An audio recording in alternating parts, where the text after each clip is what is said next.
Banking guide के YouTube channel पे आपका स्वागत है। इस वीडियो में हम लोग करेंगे SBI clerk pre memory based paper 2020 में जो मेमोरी बेस्ड पेपर था एसबीआई क्लर्क प्री का, उसका क्वांट्स का सेक्शन कर रहे हैं हम लोग इस सीरीज़ में। इस वीडियो में हम लोग इसका पार्ट 3 करेंगे। पिछले 2 पार्ट्स में मैंने question number 1 to 10, 1 to 5, 5 to 10 2 parts में मैंने कवर करा दिया। 1 to 5 में डीआई था। इस वीडियो को ज़रूर चेक कर ले। ये काफ़ी इजी डीआई पूछा गया था 2020 में, तो इसको इजी डीआई था, पर इसको सॉल्व कैसे करना था आपको 1 मिनट में 5 क्वेश्चन इस डीआई के बनाने लायक थे। तो मैंने इसका सोल्यूशन बताया है कैसे आपको सॉल्व करना था। 5 से 10 में आपको नंबर सीरीज़ मैंने कराया है। और इस वीडियो में हम लोग करेंगे क्वेश्चन नंबर 11 to 15 जो कि वर्ड प्रॉब्लम्स थे। वर्ड प्रॉब्लम जो कि पूछे गए थे 2020 एसबीआई क्लर्क प्री में। अगर आपने ऐसे बनाया होता तो आप उस ईयर 2020 का प्री एग्ज़ाम ज़रूर क्वालिफाई किए होते। आते हैं कैसे बनाना है क्वेश्चंस पे। Question number 11, 12 men can do a work in 10 days, 10 women can do a same work in 18 days। तो जो लोग मेरे चैनल से पहले से जुड़े हुए हैं, मैंने टाइम एंड वर्क का पूरा प्लेलिस्ट आपको करा के रखा है, तो आप जानते हैं इसको कैसे बनाना है। 12 men इंटू 10 करेंगे और 10 वुमेन इंटू 18 करेंगे। 10 से 10 चला जाएगा, 6 से 2 टाइम्स, 6 से 3 टाइम्स, मैन बाय वुमेन कितना आ जाएगा 3/2 आ जाएगा। यहाँ से 2 यहाँ चला जाएगा नीचे, 3/2 आ गया। अब ये 3 पुट कर देंगे इस पहले वाले इक्वेशन में, इसमें तो 12 इंटू 3 इंटू 10 हमारा टोटल वर्क हो गया। अब क्या है, in how many days 4 men and 6 women can do the same work. 4 men यानी कि 4 3 12, 6 women यानी कि 6 2 12, यानी कि नीचे में हो जाएगा कितना 24 आ जाएगा नीचे में हमारा। इसको अलग से मैं लिख लेता हूँ, 12 इंटू 3 इंटू 10/24। 12 से चला जाएगा 2 टाइम्स में, 2 से चला जाएगा 5 टाइम्स में, तो 15 डेज़ में हमारा काम 4 men और 6 women मिलके ये काम कर देगी। टाइम एंड वर्क की वीडियोस को जिन लोगों ने देखा उन्हें तुरंत समझ में आ जाएगा। जिन्हें नहीं समझ में आया उनके लिए मैं एक्सप्लेन कर देता हूँ। 12 आदमी 10 दिन में जितना काम कर रहा है, 10 वुमेन 18 दिन में काम कर रही। तो इसको मैंने ऐसे रिप्रेजेंट किया, 12 men into 10 days, 10 women into 12 days. ये मैंने रिप्रेजेंट किया। क्यों? क्योंकि एक मन की एफिशिएंसी अगर मान लेते हैं m यूनिट्स है और वुमेन की w यूनिट्स है, तो 12 आदमी 12 m यूनिट्स करेगा और 10 दिन करेगा तो 12 m इंटू 10 यूनिट्स करेगा। ये टोटल वर्क है। ये वर्क टोटल वर्क सेम होगा जब 10 वुमेन w यूनिट कर रही है, 12 दिन तक काम करेगी। यहाँ से 10 कट गया, ये 18 हो गया। 18 है, आपको यहाँ पर 18 दिखा हुआ है। 18 से 6 से 2 बार में गया, 6 से ये गया 3 बार में। तो मेन और वुमेन का रेशियो आ गया। किसका रेशियो आ गया? एफिशिएंसी का रेशियो आ गया। एफिशिएंसी का रेशियो 3 और 2 आ गया। अब यही 3 एफिशिएंसी का रेशियो यहाँ पुट कर देंगे तो कितना आ जाएगा टोटल वर्क? 12 into 3 into 10। अब ये क्या हुआ? आप क्या पूछ रहा है कि 4 men और 6 वुमेन, तो 4 men का 1 वुमेन 3 यूनिट करेगा, तो 4 men 12 यूनिट लिखा था मैंने वही। और 6 वुमेन 2 यूनिट पर डे कर रही, तो 12 यूनिट वुमेन भी करेगी। दोनों मिला के 24 था। अब मैंने काटना शुरू किया है 24 से, 12 से ये 2, 2 से ये 5, 3 5 से 15। हमारा 15 डेज, ऑप्शन नंबर डी सही आंसर हो जाएगा। जिनको एक्सप्लेनेशन समझ में आ गया वीडियो को लाइक करेंगे, और ऐसे ही क्वेश्चंस मेमोरी बेस्ड आने वाले हैं और भी पार्ट्स, तो चैनल को जरूर सब्सक्राइब कर ले ताकि जब भी वीडियोस अपलोड हो तो आपको नोटिफिकेशन मिल जाए। A car can cover a distance in 4 hour at a speed of 60 km/h। काफ़ी ईजी क्वेश्चन है, मतलब इससे इजी क्वेश्चन वर्ड प्रॉब्लम्स में क्या ही पूछेगा आपसे।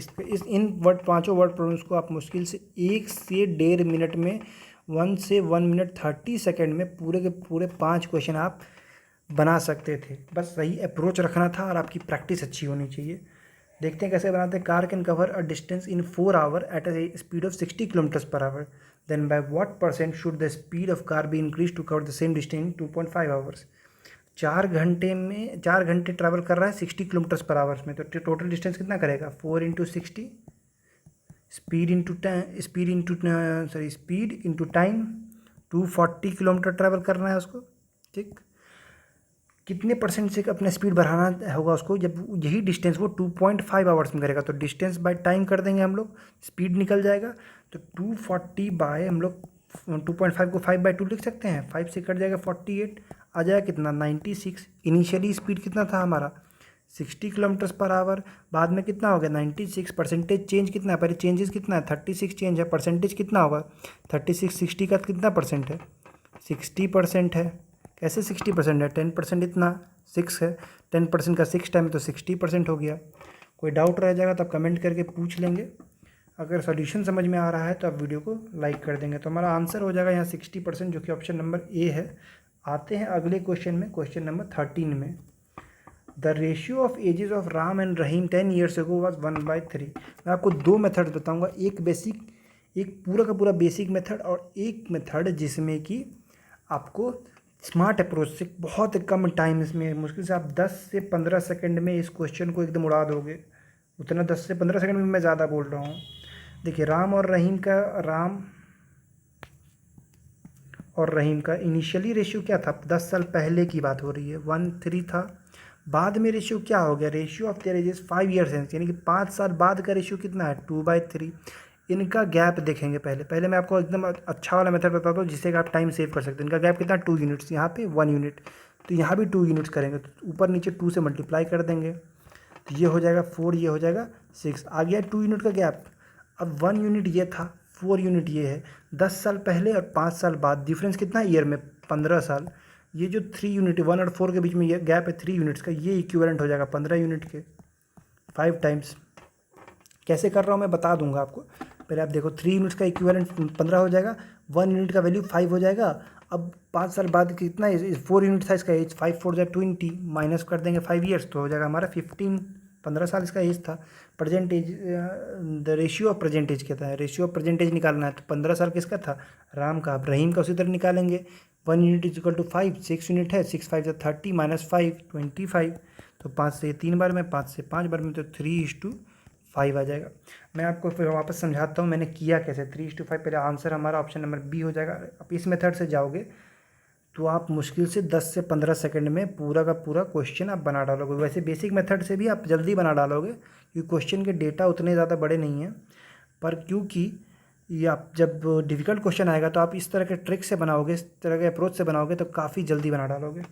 तो पहले देखिए मैंने क्या किया। राम और रहीम की रेशियो दिया हुआ था मुझे 10 साल पहले का 1:3, बाद में 5 साल बाद का रेशियो 2:3। मैंने गैप देखने की कोशिश की, यहाँ पे 1 यूनिट का गैप आ रहा था और यहाँ पे 2 यूनिट का गैप था। तो ये जब इसको 2 यूनिट करना होगा तो हम लोग ऊपर नीचे 2 से मल्टीप्लाई करेंगे तो 4 6 होगा, तब जाके 2 यूनिट होगा।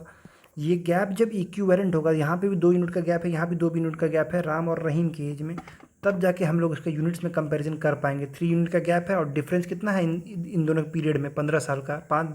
10 साल पहले की बात हो रही थी, 5 साल बाद की बात हो रही थी, दोनों मिला के 15 साल की बात हो रही। तो 3 यूनिट्स इज इक्वल टू 15, तो 1 यूनिट इज इक्वल टू 5। अब आप यहाँ पुट करो या फिर यहाँ पुट करो, आपका आंसर आ जाएगा। चलो लेट्स सपोज पिछले बार मैंने यहाँ पुट किया था, तो मैं यहाँ पुट करके बताता हूँ आपको। राम 5 की जगह 5 रख देंगे। अब 10 साल बाद इसका एज कितना हो जाएगा? 15 साल। सेम 5 दिया, 15 यहाँ होगा, और 10 साल बाद एज कितना हो जाएगा? 25। तो 15/25 फिर आ गया 3 और 5। अब मैं आपको बताता हूँ बेसिक मेथड। जिन्हें बेसिक मेथड नहीं जानना है वीडियो को आगे बढ़ा लेंगे। बेसिक मेथड भी से बहुत लेंदी नहीं है, और बेसिक मेथड जरूर जानिए क्योंकि कभी कभी क्या होगा, आप क्वेश्चंस में अटक जाओगे, आपका सॉल्यूशन नहीं लगेगा अपनी ये भी, क्योंकि ये मेथड वैसे हर जगह एप्लीकेबल है। ऐसा नहीं कि कहीं एक जगह 2 जगह एप्लीकेबल है, हर जगह आप नहीं बना पाओगे, आपकी प्रैक्टिस अच्छी नहीं होगी, आप एग्जाम से पहले प्रैक्टिस नहीं कर पाए उतना, या फिर भूल गए। तो आपको बेसिक मेथड सर्वाइव करने का आना चाहिए ना। इनिशियली 1 और 3 था, तो मान लेते हैं कि इनिशियली x था, ये 3x था, राम था और रहीम था। राम में जोड़े हम लोग 15 साल, रहीम में 15 साल, तो रेशियो हो गया हमारा 2/3। यही ना है? 15 साल बाद का ये रेशियो है, 15 साल पहले का ये रेशियो था, क्योंकि 10 और 15 से मैंने अभी 15 साल मैंने कैसे किया था बताया आपको। अब इसको जब क्रॉस मल्टीप्लाई करेंगे तो यहाँ आएगा 3x + 45 is equal to 6x + 30। ये आ जाएगा 3x, ये आ जाएगा 15, तो 3x इज इक्वल टू 15 आ जाएगा। x का वैल्यू कितना आ गया? 5। x का वैल्यू 5 आ गया, यही 1 यूनिट के जो 5 हम लोग को पिछले सॉल्यूशन में आया था। अब ये 5 पुट करोगे आप यहाँ पे इनिशियल वैल्यू में 1:3 में, तो 5 और 15 हो जाएगा 10 साल पहले। अब 10 साल बाद कितना, यानी करंट एज कितना हो जाएगा? 10 साल जोड़ने पे 15 ये हो जाएगा, 10 साल जोड़ने पे ये आ जाएगा हमारा 25। 15 25, अब फिर से काटोगे 5 से 3 बार में, 5 से 5 में, 3:5 का रेशियो आएगा। आपको जो मेथड पसंद आए आप उस मेथड से बनाओ, बट आपको जल्दी बनाना है, इस बात पे फोकस रखना है। आते हैं क्वेश्चन नंबर 14 पे। 2 trains of length 140 meter and 120 meter are running in the same direction on parallel tracks with speed of 132 kilometre and 80 kilometre respectively। अब 2 ट्रेन हैं, एक का लेंथ 140 है, अगले का लेंथ 120 है। दोनों पैरेलल ट्रैक्स पे एक दूसरे का एक दूसरे के सेम डायरेक्शन में जा रहा है, ये भी इधर जा रहा है, ये भी इधर जा रहा है। अब एक की स्पीड 132 है और दूसरे की स्पीड 80 है, ठीक। अब जब दोनों सेम डायरेक्शन में जाएंगे तो क्या फॉर्मूला क्या लगता है हमारा, जो ऊपर के ट्रेन का लेंथ ऐड हो जाएगा, यानी कि T1 प्लस T2 हो जाएगा। फॉर्मूला नहीं है एक्चुअल में, कॉमन सेंस की बात है, मैं आपको समझा देता हूँ कैसे। और नीचे में स्पीड का डिफरेंस हो जाएगा S1 माइनस S2। तो आपका यहाँ पे सम कितना आ गया, 140 प्लस 120 260 आ गया। नीचे में S1 माइनस S2 52, लेकिन ये किलोमीटर्स पर आवर में है, इसको मीटर पर सेकंड में कन्वर्ट करके 5/18 से करेंगे। अब 5 इंटू 260 होगा, 260 कट गया, बचा कितना हमारा 18 सेकेंड बचा। क्या 18 सेकेंड बचा, ये 18 सेकेंड हमारा टाइम लगा इस दोनों ट्रेन को एक दूसरे को क्रॉस करने में। अब मैं आपको पहले बता देता हूँ कि क्या ये फार्मूला कैसे आता है, शॉर्ट में समझाऊंगा, ज़रा आपका टाइम नहीं लूँगा, क्योंकि मुझे आप अगला सॉल्यूशन में बताना है और मैं आपको बेसिक से चीज़ें नहीं बताता हूँ इस चैनल पर, मैंने भी बताया आपको, स्टार्ट से बता कर रखा हूँ। एक ट्रेन जा रही है भैया और दूसरी ट्रेन उसके पीछे जा रही है। अब ये जो पीछे वाली ट्रेन है, क्योंकि ये तेज़ होगी तभी क्रॉस कर पाएगी, तो जब ये क्रॉस करेगी तो ये इस ट्रेन का यहाँ से यहाँ तक का पूरा लेंथ क्रॉस करेगी, और साथ ही साथ अपना जो इनिशियल पॉइंट से लेके अपना फाइनल पॉइंट ये लेंथ भी क्रॉस करेगी। इसी कारण दोनों लेंथ ऐड हो जाता है ट्रैवल करने टाइम, तो टोटल डिस्टेंस ये दोनों ट्रेन का लेंथ ऐड हो जाता है। अब स्पीड क्यों माइनस होता है, मान लो कि ये ट्रेन चल रही 10 किलोमीटर पर आवर से, ये 12 किलोमीटर पर आवर से। अब ये इसको दिखेगा, इस ट्रेन को दिखेगा रिलेटिव स्पीड के हिसाब से कि ये ट्रेन इस ट्रेन को सिर्फ 2 किलोमीटर पर आवर की स्पीड से क्रॉस कर रही है। तो वही सीक्वेंस से ट्रेन का टाइम का डिफरेंस करते हैं, 12 माइनस 10 करेंगे तो 2 आ जाएगा यहाँ पे। तो ये होता है रिलेटिव स्पीड नीचे में। अगर अपोजिट डायरेक्शन में जा रहा है तो आपको ऑब्वियसली दोनों की स्पीड ऐड हो जाएगी। कॉमन सेंस की बातें हैं, ज़्यादा इसमें कुछ करने को है नहीं। जिन्होंने टाइम एंड डिस्टेंस का आपको चैप्टर नहीं पढ़ा है तो पढ़ लीजिए, आपके लिए आसान पड़ जाएगा ऐसा चैप्टर। तो आप प्रैक्टिस अच्छा खासा कीजिए। मैंने टाइमर के काफ़ी क्वेश्चन टाइमर सीरीज़ के जो कि हमारा टाइमर सीरीज़ चल रहा है हमारे चैनल पे, प्लेलिस्ट में जाके आप देख सकते हैं, या फिर लिंक डिस्क्रिप्शन में भी है, वहाँ भी चेक कर लीजिए। टाइमर चैलेंज पे मैंने आपको 3-4 क्वेश्चन करके वर्ड प्रॉब्लम्स एक एक वीडियो में बताया है, और जहाँ पे आप कैसे 1 मिनट में 3-4 वर्ड प्रॉब्लम बना सकते हैं। उसमें बहुत सारे टाइम एंड डिस्टेंस के भी क्वेश्चन मैंने बताया, तो उस सीरीज़ को ज़रूर देखिए। आपके SBI क्लर्क प्री केस, आपके SBI क्लर्क प्री में काफ़ी ज़्यादा स्कोर बूस्टर का काम करेगा वो सीरीज़। आते हैं आखिरी क्वेश्चन इस वीडियो के लिए। A person sold a book by 20%, sold a book at 20% profit. If he had bought it at 10% less cost and sold it for 90 rupees more. एक पर्सन है, मान लीजिए उसका कॉस्ट प्राइस उसके किताब का है 100x, ठीक है। अब वो सोल्ड किया 20% प्रॉफिट में, तो 120 रुपीज़ में सोल्ड क्या होगा, ठीक।